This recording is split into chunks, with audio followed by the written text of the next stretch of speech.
महराज मलिक एक ऑल्टरनेटिव निकल रहा था। आज की हार मेरी बेहतर है उस जीत से। मैंने जैसे बोला आपको कि मैं अपने आप को उसका कसूरवार मानता हूँ, मगर बदकिस्मती से हमारी रियासत में ये एक रोजमर्रा के कानून की तरह इस्तेमाल होता है। वो सबसे बड़ी गलती थी हमारी कि हम उस वक्त पीडीपी से नहीं निकले। तो आपके मैनिफेस्टो में था। कौन किस चीज का या किस गुनाह का हक रखता है ये कोर्ट और पुलिस फैसला करेगी, ना कि आपकी पॉलिटिकल एफिलिएशन फाइनलाइज करेगी। हम प्राइम मिनिस्टर से मिले, हम होम मिनिस्टर से मिले, हमने बदले में क्या लाया? इससे पहले भी लगे हैं। क्या सब पे नेशनल एम्बलम होता है? अल्ताफ बुखारी साहब एंड उमर साहब are not on the same page. अस्सलाम वालेकुम नाजरीन। जम्मू कश्मीर में सियासी सरगर्मियां जोरों शोरों पे है। ऐसा माहौल लग रहा है जैसे इलेक्शन दोबारा होने वाले हैं। अगर मैं बात करूं महराज मलिक की डिटेंशन के बाद जिस तरह से हालात कश्मीर में बन रहे हैं, या फिर उमर अब्दुल्ला गवर्नमेंट का जो स्टांस है अपने मैनिफेस्टो को लेके, या जो चीजें उन्होंने लोगों को बताई थी, क्योंकि कल आपने आगा रुल्ला का भी स्टेटमेंट सुना होगा जिसमें उन्होंने नेशनल कॉन्फ्रेंस को निशाना बनाया। बहरहाल एक ऐसी पार्टी जिन्होंने रिसेंट जेके असेंबली में इलेक्शंस लड़े थे, सारे लोग पीडीपी से, ऑलमोस्ट जितने भी लोग थे पीडीपी से आ गए थे। जब पीडीपी का अलायंस टूट गया बीजेपी के साथ, फिर ये लोग निकल के आए थे और अपनी एक पार्टी बनाई थी जिसका नाम भी अपनी पार्टी रखा था। अपनी पार्टी के एक्स यंग लेजिस्लेटर यावर मीर साहब मेरे साथ मौजूद हैं, रफियाबाद से ताल्लुक रखते हैं। इन्हीं से क्वेश्चंस करेंगे अपनी पार्टी की फॉर्मेशन के हवाले से, what led to the disintegration of PDP, और भी कुछ सवाल हैं जो हम सीधे यावर साहब से ही पूछेंगे। तो मेरा पहला क्वेश्चन रहेगा, जो अपनी पार्टी बनी, लोगों का इल्जाम है कि पीडीपी से कुछ बागी हुए लोग, हारे हुए लोग आ गए, उन्होंने एक पार्टी फॉर्मेट की सेंटर की मदद से, सेंटर की बैकिंग से, जिसका नाम अपनी पार्टी रखा गया। इस पे क्या कहते हैं आपका? शुक्रिया भाईजान, बहुत बहुत शुक्रिया ये प्लेटफॉर्म देने के लिए। बड़ा ही अहम सवाल पूछा आपने, क्योंकि अभी भी हम पे ये उंगली उठती है कि आप लोगों ने आप लोग पीडीपी से आए।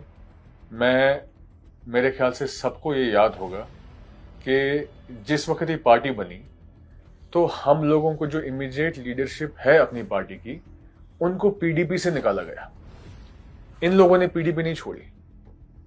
एक सपासनामा बाज़ाब्ता लेके, जो फिर अखबार में भी आया था, पब्लिश हुआ था, एलजी मेरे ख्याल से उस वक्त मुर्मू साहब थे, उनके पास गए थे, और जिस वक्त वो सपासनामा हमने वहां दिया, सबमिट किया, नेक्स्ट डे पीडीपी ने 7 या 8 लोगों को पीडीपी की बेसिक मेंबरशिप से निकाल के पार्टी से निकाला। उसके बाद लाइक माइंडेड लोगों से बात करके ये पार्टी बनी, ये पार्टी का वजूद आया। अब जो ये बात अक्सर कहते हैं कि सेंटर की बैकिंग है, मैं ये पूछना चाहूंगा, सेंटर की बैकिंग तब होती जब कोई सौदाबाजी हुई होती। अपनी पार्टी यहां से गई, दिल्ली गए, हम प्राइम मिनिस्टर से मिले, हम होम मिनिस्टर से मिले, हमने बदले में क्या लाया? कोई मिनिस्टर बना, कोई सीएम बना? ऐसा तो कुछ नहीं हुआ। उसके बाद डीडीसी इलेक्शन हुए, काफी लोगों ने हारे हमारी पार्टी के, कुछ नहीं जीता। तो हमने ऐसी कौन सी चीज जो यह कहते हैं सेंटर बैक्ड है, सेंटर बैक्ड नहीं है। देखिए, हम बाज़ाब्ता तंजीम बनाने के बाद हम प्राइम मिनिस्टर के पास वो चीज मांगने गए जो 5 अगस्त को हमसे छीनी गई थी। वो मांगना हमें प्राइम मिनिस्टर से था कि यहां डिस्ट्रिक्ट श्रीनगर के डीसी से मांगेंगे। जाहिर सी बात है, जिस वक्त उस ऐवान में फैसला हुआ है, इसलिए हमारे लोग उस वक्त प्राइम मिनिस्टर के पास गए। आपने देखा होगा, उसके बाद भी एक मीटिंग हुई, चाहे नेशनल कॉन्फ्रेंस की लीडरशिप थी, पीडीपी की थी, हर एक तंजीम की थी, वो भी गए, उसी प्राइम मिनिस्टर के पास गए, उन्हीं से मुलाकात हुई। तो मैं सबसे पहले ये चाहूंगा समझना कि भाई, जो ये आप लोग बार बार हम पे उंगली उठाते हैं, इसकी बुनियाद क्या है? पीडीपी ने हम लोगों को निकाला पार्टी से। मैंने फिर बाद में खुद रिजाइन किया, मगर जो टॉप लीडरशिप है अपनी पार्टी की, पीडीपी ने उनको निकाला और उसके बाद ही पार्टी बनी। तो ऐसा नहीं है कि It's being said that those guys who were kicked out from the party. They were ditching Mehbooba Mufti. वो अलग सांठ गांठ कर रहे थे. वो बीजेपी के सब कांटेक्ट में थे. They wanted to form a government here. तो उस पे क्या कहेंगे? देखिए, ये चीज मैंने पहले भी सुनी है. ये हमारे पार्टी प्रेसिडेंट पे पहले भी लगा है ये इल्जाम. हर कोई यहां कहता है कि जिस वक्त मुफ्ती साहब का इंतकाल हुआ, उसके बाद अल्ताफ साहब ने कोशिश की सीएम बनने की. ठीक, मगर महबूबा जी सीएम बनी. अगर अल्ताफ साहब ने उस वक्त कोशिश की थी सीएम बनने की, तो फिर महबूबा जी ने उसके बाद उनको एजुकेशन डिपार्टमेंट क्यों दिया, फाइनेंस डिपार्टमेंट क्यों दिया? जो इमीडिएट कैबिनेट बनी उसका अल्ताफ साहब हिस्सा नहीं थे, मगर उसके बाद तो एक्सपेंशन हुई. अल्ताफ साहब को आपने मिनिस्टर क्यों लिया? तो भाईजान, जो सवाल हमसे पूछे जाते हैं आप इनसे भी पूछे कि अगर अल्ताफ साहब ने उस वक्त पीडीपी को हाईजैक करने की कोशिश की, तो उसके बाद जहां आपको अल्ताफ साहब को किनारे में करना था कि भाई आप पार्टी से उसी वक्त निकल जाए, आपने इनको मिनिस्ट्री पे मिनिस्ट्री क्यों दी? ये कौन सी लीडरशिप की अप्रोच थी या विजन था कि भाई जो आदमी मेरे खिलाफ चल रहा था आज मैं उसको और पावर दे दूं? ये कभी सोचा आपने? मगर बदकिस्मती से शायद हमारा जो एजेंडा और प्रोपेगेंडा था वो लोगों तक वैसे पहुंचा नहीं, इसलिए बार बार हम पे उंगलियां उठी और उसका जो नुकसान है हमने असेंबली इलेक्शंस में फेस किया. हसीब द्राबो, अल्ताफ बुखारी जैसे लोग जो मीडिएटर थे जब ये कोalition गवर्नमेंट बनी, और ये भी कहा जाता है कि जो ये 370 यहाँ से हटा, these people are the collaborators. You were part of the PDP, so directly or indirectly ये सवाल आप पे भी आता है. You were the collaborators. आपने बीजेपी को यहाँ पे आने दिया. Instead of coalition with BJP, why you guys didn't went for the NC? NC तो अच्छा ऑप्शन था, रीजनल पार्टी थी, या कांग्रेस या कोई और पार्टी. देखिए, ये बात आपकी काफी हद तक दुरुस्त है कि देखिए, मैं खुद आपको बताऊंगा, जिस वक्त 2014 का असेंबली इलेक्शन हुआ, जिस वक्त पार्टी लीडरशिप से लोग मेरी कॉन्स्टिट्यूंसी में रफियाबाद में भी आए, तो हम लोगों ने एक बड़ा वाजिया स्टैंड लिया था अगेंस्ट बीजेपी कि हमने शायद हर एक पब्लिक प्लेटफॉर्म पे अगर तकरीर कहीं की तो बीजेपी के खिलाफ की. और जिस वक्त मैंडेट आया तो हमने बीजेपी के साथ ही हाथ मिला के एक गवर्नमेंट बनाई. उसकी वजह क्या थी, क्या वजह नहीं थी उसकी, मगर जाती तौर पर मैं ये कह सकता हूं कि उस वक्त शायद पब्लिक मैंडेट का हम लोगों ने मैं कह सकता हूं हम गुनहगार बन गए पब्लिक की नजरों में. मैंने खुद जाती तौर पे बीजेपी के खिलाफ इतने बयान दिए क्योंकि मेरा इलेक्शन कैंपेन 8 या 10 दिन का था. मैंने हर जगह बीजेपी के खिलाफ बात की, मगर जिस वक्त ये बात आई कि पार्टी ने डिसाइड किया है कि हम बीजेपी के साथ हाथ मिलाएंगे, वो सबसे बड़ी गलती थी हमारी कि हम उस वक्त पीडीपी से नहीं निकले. आज मैंने इलेक्शन हारा है, 2024 का इलेक्शन में हारा हूं, मगर मैं समझता हूं ये कि शायद आज की हार मेरी बेहतर है उस जीत से. वो जो जीत थी उसकी बुनियाद ही झूठ थी. वो जो जीत थी जहां हमने सही में लोगों को गुमराह किया और बीजेपी के को रोकने के लिए वोट मांगा, और एंड में हमने बीजेपी के साथ ही सपोर्ट किया. शायद उस वक्त हम समझ नहीं पाए कि हम क्या कर रहे हैं लोगों के साथ. Since you are part of the party that time, तो जब भी आप उस पर क्वेश्चंस उठते हैं तो महबूबा जी या जो भी पीडीपी के अहम लोग हैं वो बोलते हैं मुफ्ती साहब का सपना या मुफ्ती साहब का ख्वाब. आप भी पार्टी में थे, आपको पता होगा कि मुफ्ती साहब का वो ख्वाब क्या था. देखिए, जिस वक्त कोई कोलिशन ऐसी होती है उस वक्त एक सीएमपी बना, कॉमन मिनिमम प्रोग्राम. सपना क्या था या क्या नहीं था, मगर हम सीएमपी के तहत पूरी कोशिश कर रहे थे चलेंगे. मगर काफी चीजों में हमें फिर लेट डाउन किया गया. बीजेपी ने काफी चीजों पे लेट डाउन किया और मुझे समझ नहीं आया कि हम उसके बावजूद भी हम उस कोलिशन में कंटिन्यू क्यों कर रहे थे. जो बीजेपी ने वो सपोर्ट विड्रॉ किया, मेरे ख्याल से बेहतर ये होता कि अगर उस वक्त पीडीपी ने सपोर्ट विड्रॉ किया होता. देखिए, सैलाब हाल ही में उस वक्त आया था, 2014 में सैलाब आया था, उनका पैसा नहीं मिला. सबसे बड़ा इशू मेरे ख्याल से जो बार बार उठाया गया था कि भाई सैलाब से पूरा श्रीनगर शहर तबाह हो गया है, साउथ का एरिया तबाह हो गया है, उसके बारे में कुछ नहीं। और मेरे ख्याल से वो जो 2 या 3 साल की गवर्नमेंट थी, हमने शायद कश्मीर की आवाम के लिए कुछ लाया भी नहीं।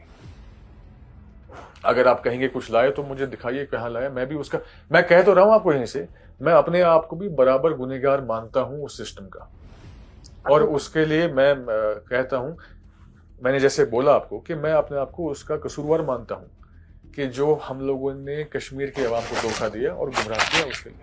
आपकी पार्टी पे वापस आके आपने बोला कि that prime minister, home minister Amit Shah, that Rajnath Singh was the home minister, Amit Shah ji से आप मिले, आपने बोला कि दैट हमसे जो 5 अगस्त को हो गया वो हमें वापस चाहिए। जब आपने 2024 का इलेक्शन, असेंबली इलेक्शन लड़ा, आपके मैनिफेस्टो में कहीं भी 370 का जिक्र नहीं था, उस पर क्या कहेंगे? देखिए, मैनिफेस्टो में तज़किरा करें या सही मायनों में उस पर अमल करें, कश्मीर के लोगों को ना इसमें फैसला करना पड़ेगा। 370 का तज़किरा जिस हिसाब ने नेशनल कॉन्फ्रेंस ने किया, ना सिर्फ अपने मैनिफेस्टो में मगर हर एक पब्लिक प्लेटफॉर्म पे, जिस तरीके से उन्होंने आर्टिकल 370 की बात की, इलेक्शन जीतने के बाद आर्टिकल 370 उनकी जबान पे भी नहीं आता है। देखिए, 370 वो चीज है जो सही में 5 अगस्त पे हमारा सबसे बड़ा नुकसान हुआ। उमर साहब से हमें ये शिकायत नहीं है कि आज वो क्या कह रहे हैं कि मेरे हाथ में ताकत नहीं है, मैं डीसी ट्रांसफर नहीं कर सकता, एसपी नहीं कर सकता, इसको नहीं कर सकता, हालांकि बराबर करते हैं। मगर मुझे जाती तौर पर यह शिकायत है कि जब आपके पास एक इतना हैवी मैंडेट है, आपने वोट लिया 370 पे, तो जिस वक्त कोई पब्लिक प्लेटफॉर्म पे आप बैठते हैं, जिस वक्त आप फीता काने बैठते हैं, कहीं प्राइम मिनिस्टर से मिलते हैं, किसी ऐसे मुकाम पे या ऐसी जगह पे होते हैं जहां आपको कश्मीर के इस अवाम की आवाज आगे आपको ले जानी है, उस वक्त आप स्टेट हुड के बगैर कुछ करते नहीं। हाल ही में हमने देखा, मेरे ख्याल से वैष्णो देवी जिस वक्त हमारे प्राइम मिनिस्टर भी आए थे, उमर साहब भी वहां थे, उन्होंने कहा मैं डिमोट हो गया हूं, पहले प्रमोट था अब डिमोट ही हो गया हूं। 370 की बात की बात तो अल्ताफ बुखारी भी करते थे, तो अल्ताफ बुखारी अपनी पार्टी क्यों हार गई? फिर उमर अब्दुल्ला का विजन क्यों आगे गया? अभी तो Omar Abdullah and Altaf Bukhari are on the same page, तो what do you think what led to the defeat? नहीं, अल्ताफ बुखारी साहब एंड उमर साहब are not on the same page. एक आदमी ने कहा कि पुल नहीं बनेगा, दूसरे आदमी ने कहा कि मैं पुल बना के दूंगा। अब इलेक्शन के बाद जब गए, उस आदमी को हमने वोट डाला जिसने कहा कि मैं पुल आपको बना के दूंगा। अब जब उसके पास गए, उसने भी कहा कि पुल नहीं बनेगा। जाती तौर पे ये जो तंजीम हमारी है, अपनी पार्टी, आप चाहे जितनी उंगलियां इसको उठाए, हमने बात ही नहीं की 370 की, क्योंकि एनसी ने जिस वक्त 370 की बात की, immediate onus is on National Conference to perform. पिछली बार रूला साहब ने कहा कि आज उमर साहब और अल्ताफ साहब एक ही बात करते हैं, मगर अल्ताफ साहब इलेक्शन के पहले भी ये बात कर रहे थे और इलेक्शन के बाद भी ये बात कर रहे हैं। उमर साहब इलेक्शन के पहले ही was walking Tokyo, now he is talking London. तो they are not on the same page, they can never be on the same page. इन्होंने तो सीधा, जो मैंने कहा ना, जो हमने 14 में किया, 2014 में किया, पीडीपी का हिस्सा होके, इन्होंने 24 में किया। तो उमर अब्दुल्ला की आपने बात की, आपने अल्ताफ साहब की बात की, तो what do you think what really led to the defeat of अपनी पार्टी? या फिर टैग्स बहुत ज्यादा थे, चाहे बीजेपी की बात करें, बी टीम आप बीजेपी की सबको बोल रहे थे, तो लोग ये भी बोल रहे थे, इनफैक्ट बीजेपी के कुछ लीडर्स के बयान आए कि जहाँ बैट बला हो वहाँ हमारी कमल की जरूरत नहीं है। उस पर क्या कहेंगे? देखिए, मैं आपको एक चीज बताऊंगा भाईजान, हम बदकिस्मती से ये समझ नहीं पा रहे हैं कि जो भी तंजीम कश्मीर में उभरने की कोशिश करती है, पीडीपी उभरी, उसको बी टीम का दिया, बड़ी सेंटर की पार्टी है। आज उसी पीडीपी को लोगों ने तस्लीम किया या नहीं किया, मगर 3 बारी एक चीफ मिनिस्टर उसी पीडीपी का बन चुका है। हमारी पार्टी आई, बी टीम, सजाद लोन की पार्टी आई, बी टीम, बुनियादी मकसद नेशनल कॉन्फ्रेंस का ये होता है कि हम we will question the basic existence of your party, of your very creation. ये आपके प्रोपेगेंडा पे कोई उंगली नहीं उठा रहे हैं, ये सिर्फ आपको तोहमतें दे दे के लोगों की नजरों में खत्म कर रहे हैं। नेशनल कॉन्फ्रेंस को ये समझ नहीं आ रही है कि एक जमहूरी निजाम को बाज़ाब्ता तौर पे चलने के लिए एक मुतबादल बहुत जरूरी है। मैं पीडीपी पे 100 उंगलियां उठा सकता हूं, मगर ये तो मैं मानूंगा ना कि एक मुतबादल उस वक्त मुफ्ती साहब जिस वक्त हयात थे एक बन चुका था मुतबादल, और जब तक सियासी मुतबादल नहीं बनेगा तब तक आपका जमहूरी निजाम उस हिसाब से नहीं चलेगा। आप इस वक्त दिल्ली में देखें, पिछले 10 साल से बीजेपी ब्रूट मेजॉरिटी लेके आ रही थी, एलओपी भी उनका ऑपोजिशन वालों का नहीं था। आज एलओपी है, आज एलओपी से बात करनी है जिस वक्त कुछ अपॉइंटमेंट्स करनी है। So this is absolutely right that power corrupts and absolute power corrupts absolutely. देखिए, आज जिस वक्त कांग्रेस का डर है बीजेपी को, तो बीजेपी भी उसी हिसाब से चलती है। सियासी मुतबादल होना जमहूरी निजाम में बहुत जरूरी है। आपने 1980 आपने नहीं देखा क्या जिस वक्त मफ का हाल हुआ? देखिए, जिस वक्त नेशनल कॉन्फ्रेंस के पास पावर आया, एब्सोल्यूट पावर आया, जीते हुए कैंडिडेट्स को क्या ये डिक्लेयर नहीं किया गया वो हार गए? आप क्या भूल जाएंगे वो सिस्टम? आप भूल जाएंगे क्या कि जिस वक्त एब्सोल्यूट पावर नेशनल कॉन्फ्रेंस के पास आया, नेशनल कॉन्फ्रेंस ने क्या हाल किया? मफ का क्या हाल किया? वो चीजें भूलने वाली। इसलिए मैं ये नहीं कह रहा हूं कि नेशनल कॉन्फ्रेंस को कम करो या पीडीपी को बढ़ाओ या अपनी पार्टी को बढ़ाओ, नहीं। मुतबादल होना सियासत में यह जमहूरी निजाम की सबसे अहम चीज है। जब तक ये सियासी मुतबादल नहीं बनेगा, जमहूरी निजाम ऐसे ही चलेगा। जागीर नहीं है किसी की है। और नेशनल कॉन्फ्रेंस ये पूरा जब इस वक्त ये पेंट करती है पिक्चर, ये भी बी टीम, वो भी बी टीम, ये भी बी टीम, तो फिर एक ही तंजीम बची। आज आप मुझे बताइए, क्या नेशनल कॉन्फ्रेंस एनडीए का हिस्सा नहीं थी? क्या यही हमारे उमर साहब वजीर नहीं थे मरकज में? तो उस वक्त ये क्या थे? क्या इसी नेशनल कॉन्फ्रेंस ने सोर्स साहब के खिलाफ एक्शन नहीं लिया गया जिस वक्त एक वोट से हुकूमत गिरी? तो जिस वक्त हम कोई भी फैसला करते हैं, हमें यह देखना पड़ेगा कि इस जमहूरी निजाम को बराबर फंक्शन रखने के लिए हमें यहां यह रखना पड़ेगा कि ऐसे जैसे कहते हैं ना, आग के लिए पानी का डर बहुत जरूरी है। आज आपके पास 40 सीटें हैं नेशनल कॉन्फ्रेंस की या 50 सीटें हैं, दे हैव एब्सोल्यूट मेजॉरिटी। तो इनको आप बताइए ना। देखिए, this will be and this is very important. आपको मानना पड़ेगा कि सियासी मुतबादल जम्मू और कश्मीर में खड़ा होना बहुत जरूरी है। से वापस आएंगे, थोड़ा सा जो अहम मुद्दे हैं जो अभी ट्रेंडिंग में चल रहे हैं।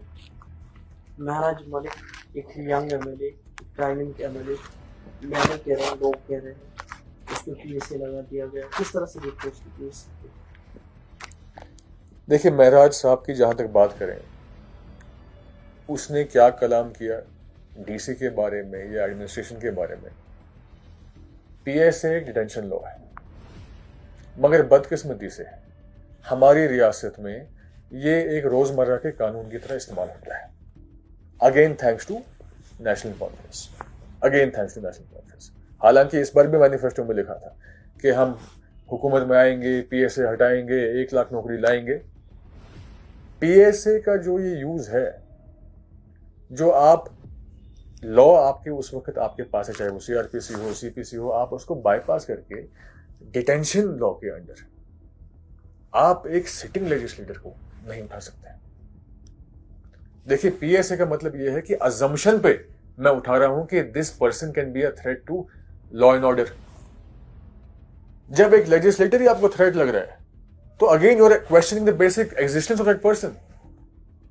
अरे ठीक है यार, आपको उसके कलाम के साथ ठीक है, मैं भी काफ़ी चीज़ें जो उसने बोली उसके साथ नहीं हूं, तो आप पर्चा काट दीजिए ना, पर्चा काटिए, वो बेल के लिए अप्लाई करेगा, मसला खत्म। मगर पीए से तो नहीं लगा सकते ना आप। अब ये क्या पॉलिटिकली मोटिवेटेड है? As a warning to Omar Abdullah led government and for you as well, because कल को आप भी वापस इलेक्शन लड़ सकते हैं, कल को वापस आप एमएलए बन सकते हैं। तो लगता है ये आपके लिए चैलेंज है कि that you are not above the administration? मैंने क्या बोला आपको? देखिए, बुनियादी बात पे आपको ये समझना पड़ेगा, शायद ये पूरा जो भी पीएस से महराज मलिक पे लगा है, इट इज पॉलिटिकली मोटिवेटेड। ये मेरी जाती राय है कि इट इज पॉलिटिकली मोटिवेटेड। हमें कहीं ना कहीं समझना पड़ेगा कि भाई ये पूरे सिस्टम में हमें ऑल्टरनेटिव्स क्रिएट करने पड़ेंगे। महराज मलिक एक ऑल्टरनेटिव निकल रहा था, यही बात हो गई ना कि मुतबादल ना बने, कोई मुतबादल बने तो उसी वक्त दबा दो उसको। मुतबादल बन रहा था, जिस हिसाब से फिर लोग निकले इसके सपोर्ट के लिए इसके अरेस्ट के बाद, तो ये तो क्लियर एक बात दिखती है कि मुतबादल एक बन चुका था। तो बट ये है कि इस वक्त जो मैं समझता हूं अलग ही एक राज चल रहा है, कौन कर रहा है, क्या कर रहा है, कैसे चल रहा है, समझ नहीं आ रहा। हाँ, मगर बीजेपी को वहां चिनाब खित्ते में महराज मलिक से काफी तकलीफ थी, ये तो सामने बात है। तो मगर अब देखते हैं इंशाल्लाह आगे क्या होगा। पीएसए है, उम्मीद रखते हैं ये जल्दी ही रिवोक हो जाए या क्वॉश हो जाए। We will hope for the best. National emblem हुआ हजरत बल दरगाह में एक बोर्ड लगता है जिसमें नेशनल एम्बलम होता है। लोग नमाज पढ़ने आते हैं, वो एम्बलम देखते हैं, उसको तोड़ते हैं। फिर शानदार भी स्टेटमेंट आता है कि ये लोग जो है ये आतंकवादी है, इन्हें पीएसए के अंदर बंद करना चाहिए। These are the exact, this is the exact statement हो गया होगा दरख्शान राबी जी कहती है। तो उस पूरे सीन को कैसे लेते हैं?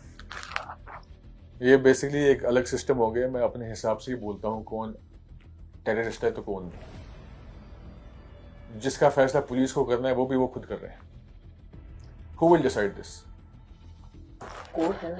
कोर्ट है, पुलिस है। यहाँ जब आप इंस्टीट्यूशंस को तबाह कर रहे हैं तो फिर अगर ऐसे ही चल रहा है सिस्टम, चलाइए। देखिए, कौन किस चीज का या किस गुनाह का हक रखता है, ये कोर्ट और पुलिस फैसला करेगी, ना कि आपकी पॉलिटिकल एफिलिएशन फाइनलाइज करेगी।